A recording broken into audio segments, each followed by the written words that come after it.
Good afternoon, teacher. My name is Eduardo Lozano, and today I would like to talk about whether parents should control their children's screen time.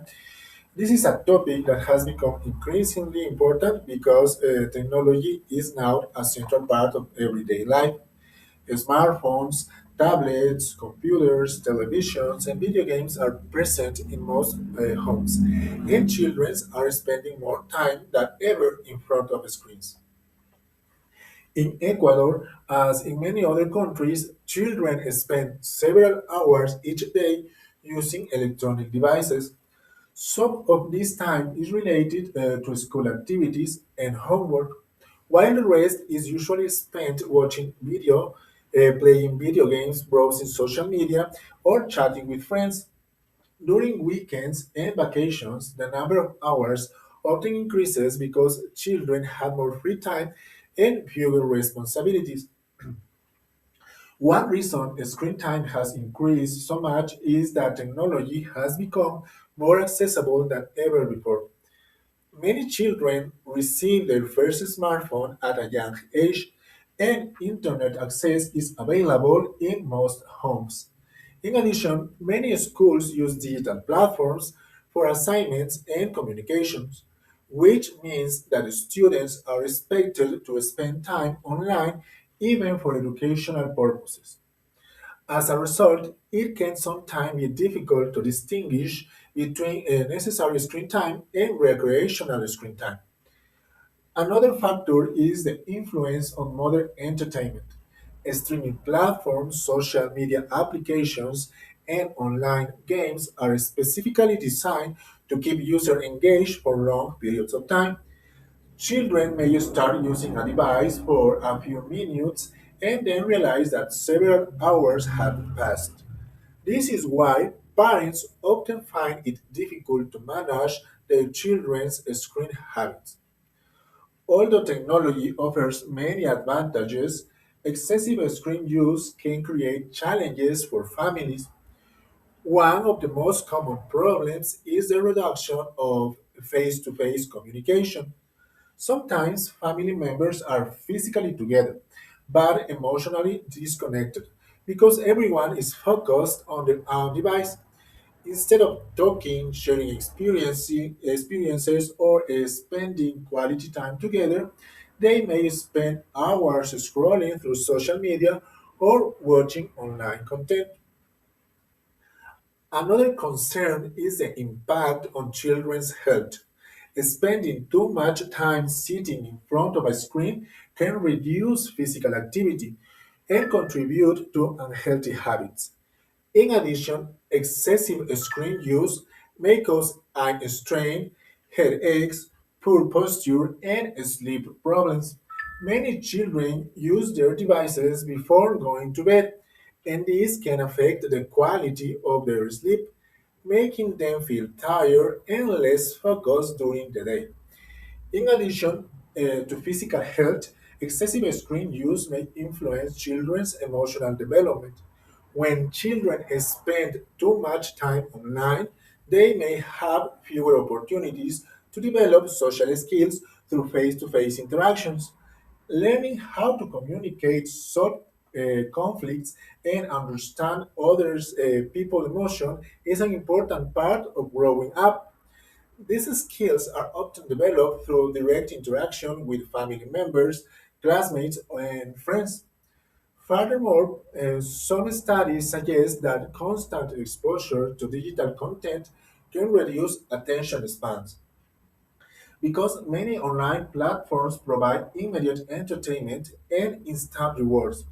Some children may find it more difficult to concentrate on activities that require patience and sustained effort, such as reading books or completing long assignments. For these reasons, I believe that parents should establish reasonable limits regarding screen use. Children need a balance in their lives. Besides using technology, they should have enough time for studying, exercising, interacting with friends, helping at home, and participating in family activities. Setting limits is not about punishment. Rather, it is about helping children to develop healthy habits and learn how to manage their time responsibly. It is also important to understand that limits should not be identical for every family. Each household has different routines, values, and circumstances. Some children may demonstrate excellent self control and use technology responsibly, while others may need more guidance. Therefore, parents should adapt screen time rules according to their children's individual needs and maturity levels. The objective is not to create strict restrictions that make children feel controlled. Instead, the goal should be to help them develop self discipline.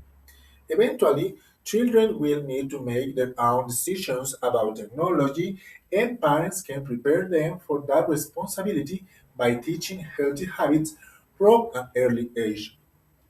However, establishing rules is not always easy. Children may sometimes feel that the limits are unfair, especially when they want to spend more time playing video games or using social media. In these situations, communication becomes essential. Instead of simply imposing rules, parents should explain the reasons behind them and listen to the children's opinion. When children understand the purpose of a rule, they are more likely to accept it and cooperate. A good strategy is to involve children in decision-making process. Families can work together to create a daily routine that includes time for school, hobbies, exercises, rest, and technology. This collaborative approach can reduce conflicts and help the children feel that their opinions are valued. At the same time, parents can maintain clear expectations and healthy boundaries. Another important aspect of technology is online safety. The internet provides access to a vast amount of information and opportunities, but it also presents risks. Children might encounter inappropriate content, online scams, cyberbullying, or strangers with harmful intentions. Because of this, parents should take an active role in guiding their children's online behavior. Monitoring online activities can be an effective way to ensure safety, especially for younger children. Social media has created opportunities for communication, but it also has introduced new challenges. Many young people feel pressure to present a perfect image of their lives online. They may compare themselves to influencers, celebrities, or classmates and feel dissatisfied with their own appearance or achievements. This comparison can sometimes affect self esteem and mental well being. Parents can help by encouraging critical thinking and reminding children that social media often presents an unrealistic version of reality. Teaching children to evaluate online information and understand how social media works is becoming an increasingly important life skill. Nevertheless, supervision should be balanced with trust. As children grow older and become more mature, they need more independence and privacy. Teenagers, for example, generally expect greater freedom than younger children. Therefore, parents should gradually give them more responsibility while continuing to provide guidance and support. The rules that apply to a 10-year-old child may not be appropriate for a 16-year-old teenager. Despite the concern surrounding screen time, it is important to recognize that technology is not inherently harmful. In fact, screens can be powerful educational tools. Students can access online courses, educational videos, virtual libraries, and interactive learning platforms. Technology also allows learners to develop digital skills that are increasingly necessary in modern society. As someone who studies English education, I have personally experienced the benefits of technology for learning. Many students improve their language skills through educational videos, online exercises, language learning applications, and virtual conversations with people from different countries. In this way, a screen can support learning and personal development when they are used appropriately. During the COVID 19 pandemic, technology demonstrated how valuable it can be for education. Millions of students around the world continue learning through virtual classes and digital resources. Although online learning presented challenges, it is also shown that technology can provide access to education even when traditional classrooms are unavailable. Today, many educational platforms offer personalized learning experiences. Students can practice difficult topics at their own pace, receive immediate feedback, and access resources from different parts of the world. These opportunities would have been unimaginable few decades ago. The challenge, therefore, is not to eliminate technology, but to use it wisely. Families can encourage a healthy balance by promoting activities that do not involve screens, going for walks, practicing sports, cooking together, reading books, playing board games, or simply having conversation during meals are excellent ways to strengthen family relationships and reduce dependence on technology. Family activities do not need to be expensive or complicated in order to be meaningful. Simple activities such as preparing dinner together, taking a walk around the neighborhood, or sharing stories about the day can strengthen family relationships. These moments create opportunities for communication and help family members feel connected. In many cases, children do not necessarily need less technology. They need more attractive alternatives. When families actively create opportunities for recreation and interaction, children are often more willing to spend time away from their devices. Parents also play an important role as role models. Children often imitate the behavior they observe at home. If parents spend all their time on their phones while telling their children to reduce the screen use, the message may seem inconsistent. For this reason, adults should demonstrate healthy digital habits and show that it is possible to enjoy life both online and offline. Before concluding, I would like to share a personal reflection. As someone who studies English pedagogy, I have benefited greatly from technology.